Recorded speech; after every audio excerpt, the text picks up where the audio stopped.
Bom dia, boa tarde, boa noite. Como é bom, como é um prazer, como é uma satisfação estar com vocês aqui para mais uma aula, a gente seguindo o nosso projeto. Nós fizemos todas as aulas de bioquímica, tá? Ou seja, composição química da célula. Aí agora você chega, Laguinho Lagão, você vai dar aula de quê agora?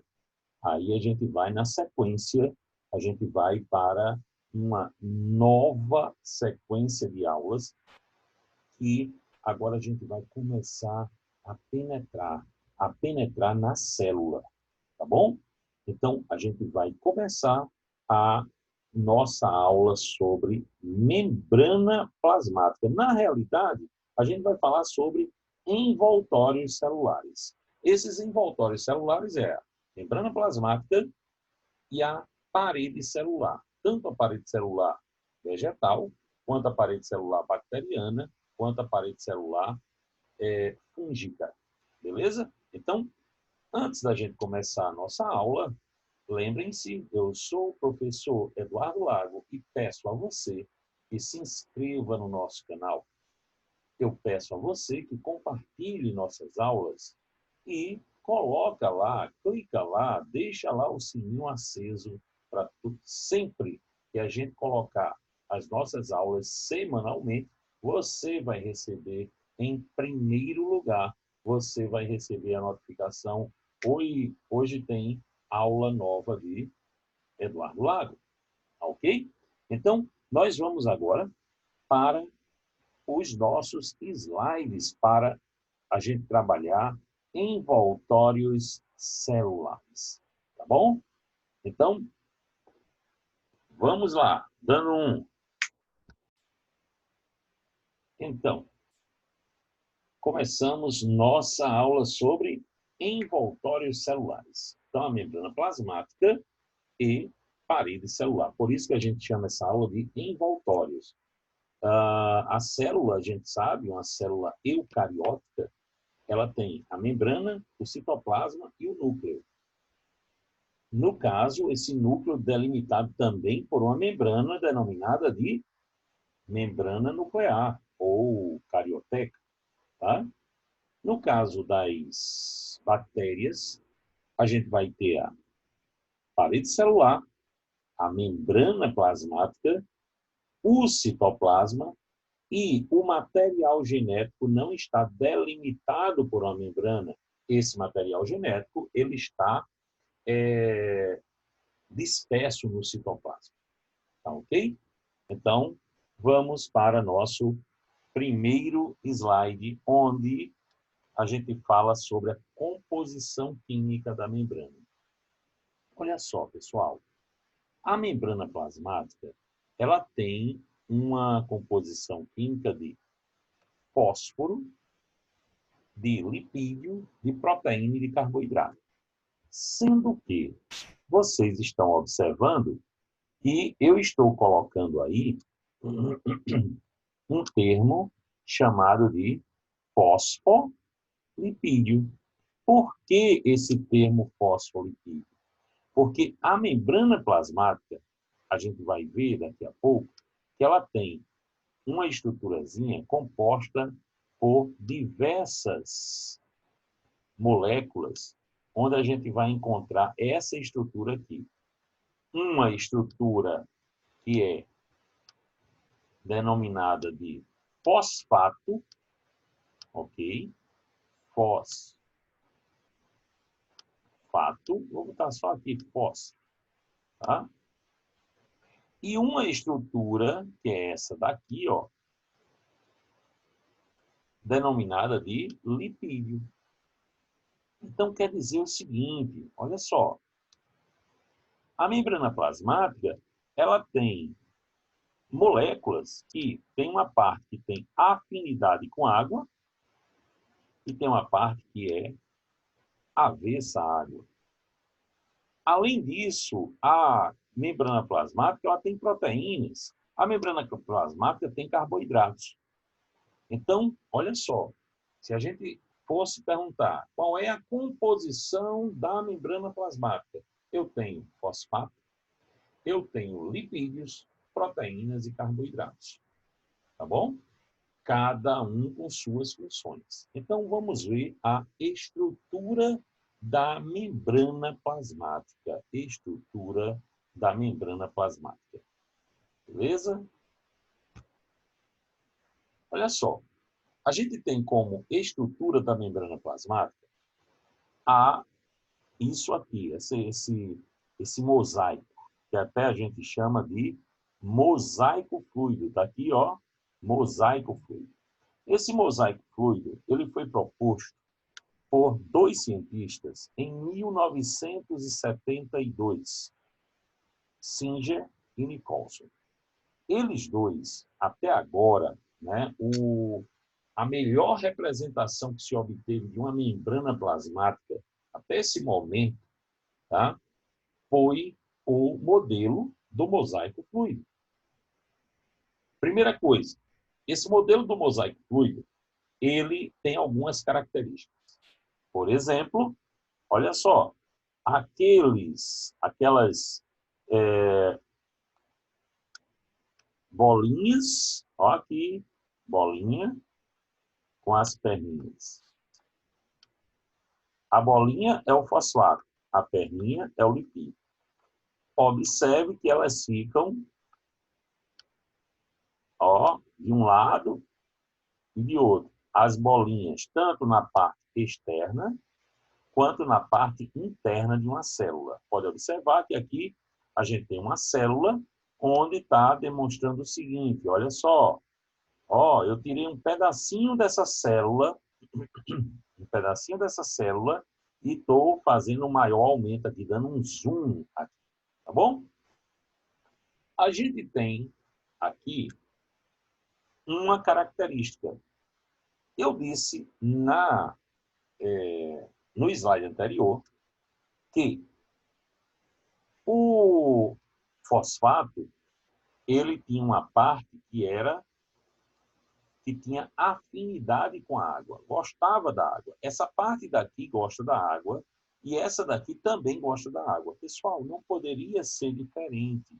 Se eu tenho aqui uma célula, a célula ela está uma ligada à outra, mas ela precisa tanto de água no interior dela, no meio que a gente chama de intracelular, quanto no meio extracelular, tá? Eu acho que vocês vão sentir um pouquinho a mudança de som, porque eu estava até agora sem o microfone de lapela, ok? Vou botar aqui num passe de mágica, a gente vai ajeitar aqui. Agora, com certeza, vocês estão ouvindo um som de qualidade. Olha só, pessoal. Então, aqui a gente tem a membrana plasmática, onde no meio extracelular a gente vai encontrar água. No meio intracelular, vamos encontrar água também, óbvio. Sabemos que a água é essencial para todo o nosso metabolismo. Essa partezinha aqui do fosfato é polar, ou seja, tem afinidade com a água. E a partezinha dos lipídios é apolar, isso aí a gente já sabe desde quando viu lipídios. Então, quer dizer o seguinte, olha só, a parte externa e a parte interna da membrana, ela é polar. Ela tem afinidade com a água, certo? E a parte mais intermediária entre as bolinhas, como se fosse um sanduíche, certo? É uma porção apolar ou não polar. Além disso, a gente vai encontrar o quê?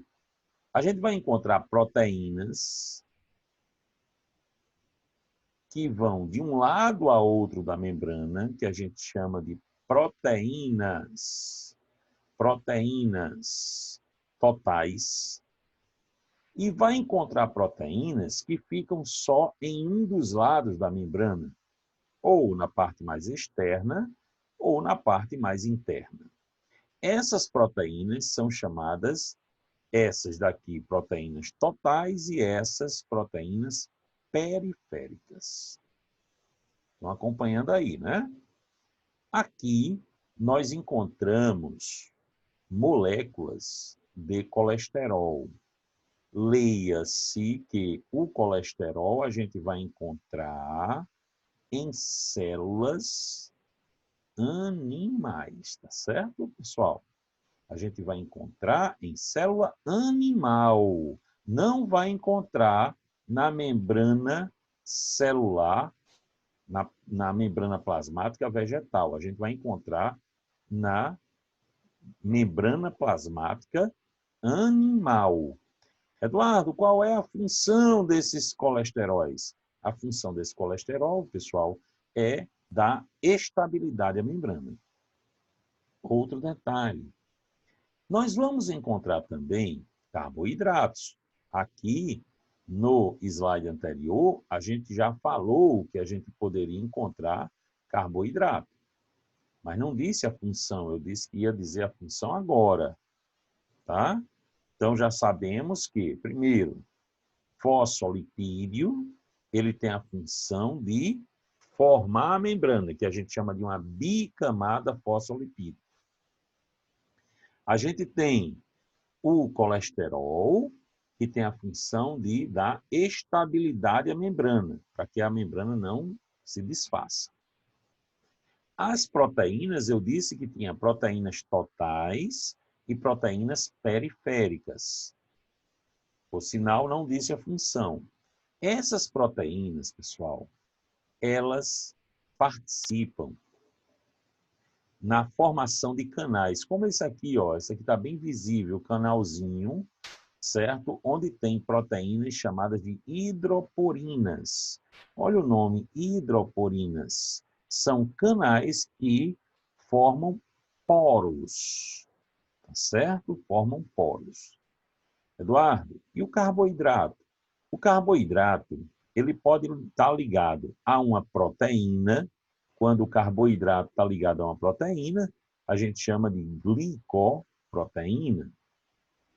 Quando o carboidrato está ligado a um lipídio, certo? Aqui não está demonstrado, mas imagine que aqui não tivesse esse fosfato, tivesse um carboidratozinho aqui ligado a um lipídio, a gente chamaria essa estrutura, olha só, se o carboidrato ligado a uma proteína é glicoproteína, o carboidrato ligado a um lipídio será glicolipídio. Então, eu tenho glicoproteínas e glicolipídios. Aí vocês poderiam ficar curiosos, devem estar curiosos agora. Eduardo, esse glicoproteína,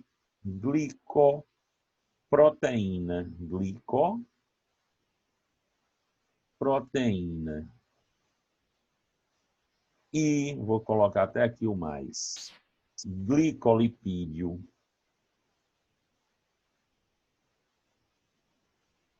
forma o quê? Vou botar aqui, ó, igual a o glicocálix. Então, ou também a gente pode encontrar como glicocálice. Certo? Glicocálix ou glicocálice. Esse glico é de carboidrato. E o cálice é de capa, de proteção. Mas, na realidade, no fundo, isso aqui, esse glicocálice ou glicocálix, ele serve, gente, para reconhecimento entre as células. Isso entre as células. É uma das funções. Mas também é através do glicocálice que a gente pode dizer: ah, meu sangue é do tipo A, meu sangue é do tipo B, meu sangue é do tipo, meu sangue é do tipo AB, certo? É através do glicocálice ou glicocálix que a gente vai ter uma. Vou até colocar aqui a setinha para ficar fácil, certo? Que a gente vai ter. Vou apagar.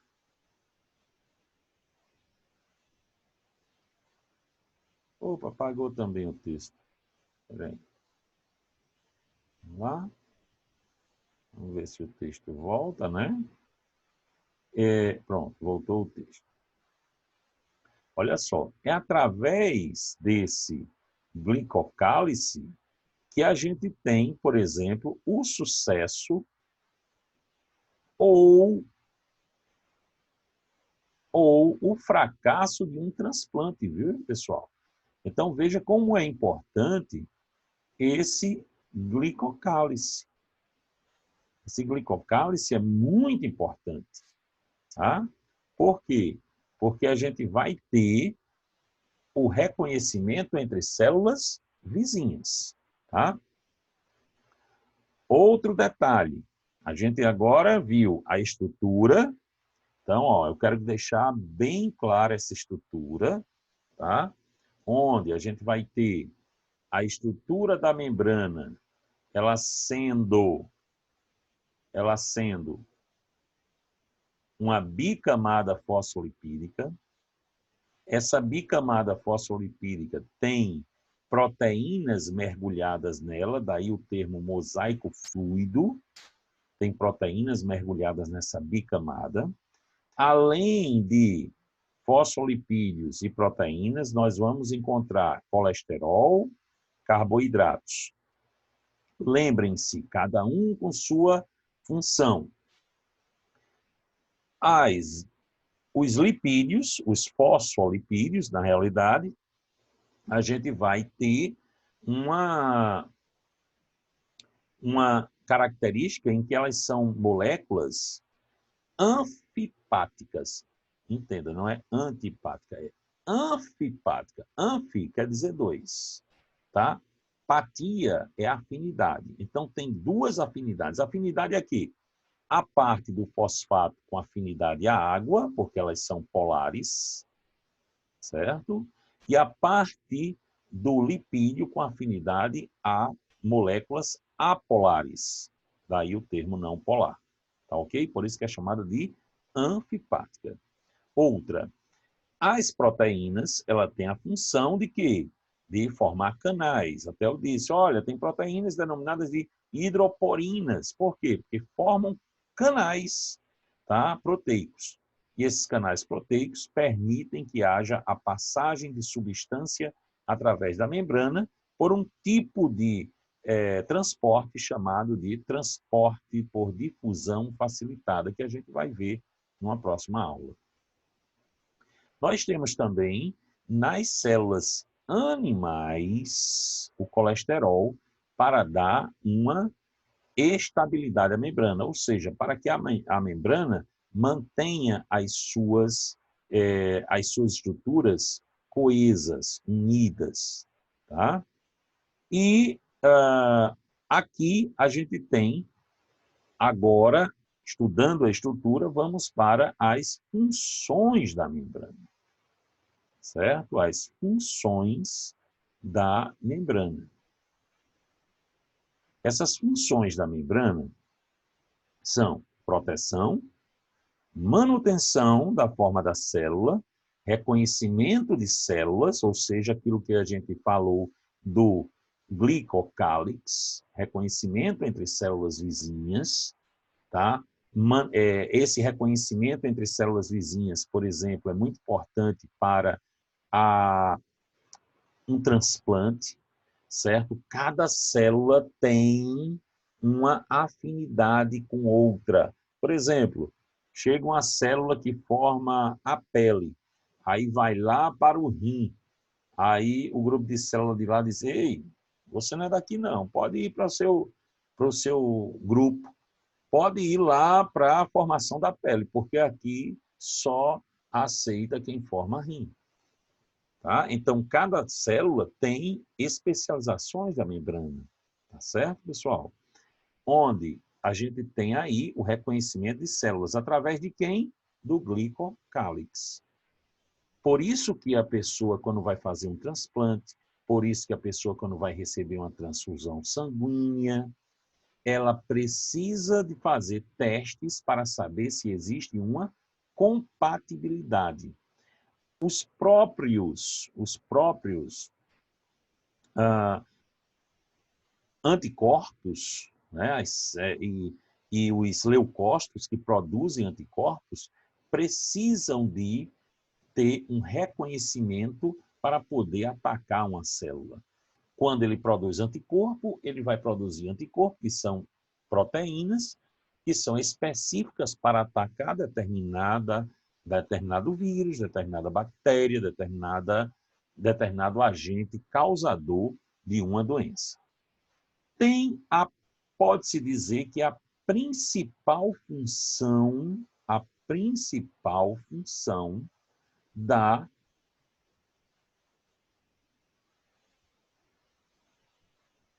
célula é a tal da permeabilidade seletiva. Essa permeabilidade seletiva, gente, ela é de fundamental importância. Por quê? O que é permeabilidade seletiva?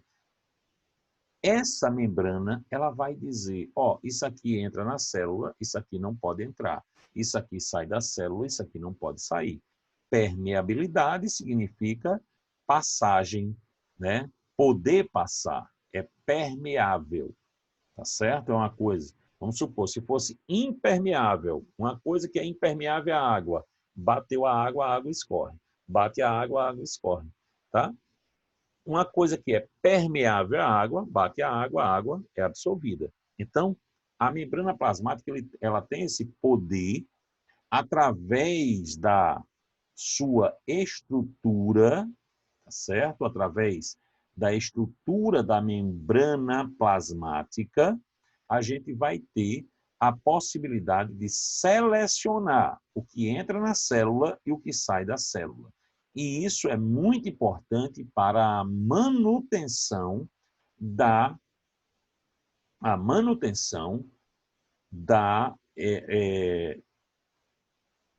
composição química da célula. Ao mesmo tempo, vai impedir que determinadas substâncias que sejam nocivas à célula, ela entre. A maioria das substâncias entra na célula a partir de difusão facilitada. A maioria das substâncias entra na célula através de difusão facilitada. Eduardo, o que é difusão facilitada? Veremos numa próxima aula, tá certo? Então, hoje a gente ficou com estrutura da membrana plasmática, a composição química da membrana plasmática e as funções da membrana plasmática. Beleza? Não esqueçam de, quando vocês terminarem, se inscrevam no nosso canal. Compartilhem, se inscrevam, acompanhem nossas redes sociais, dê um joinha e coloca lá, clica lá no sininho para você receber a sua notificação em primeiro lugar. Pessoal, um abraço a todos, que Deus abençoe vocês, até a próxima aula, que será uma aula correspondente a transporte através da membrana e transporte em massa. Valeu? Um abraço a todos e não esqueçam, se inscrevam no canal. Tchau, tchau.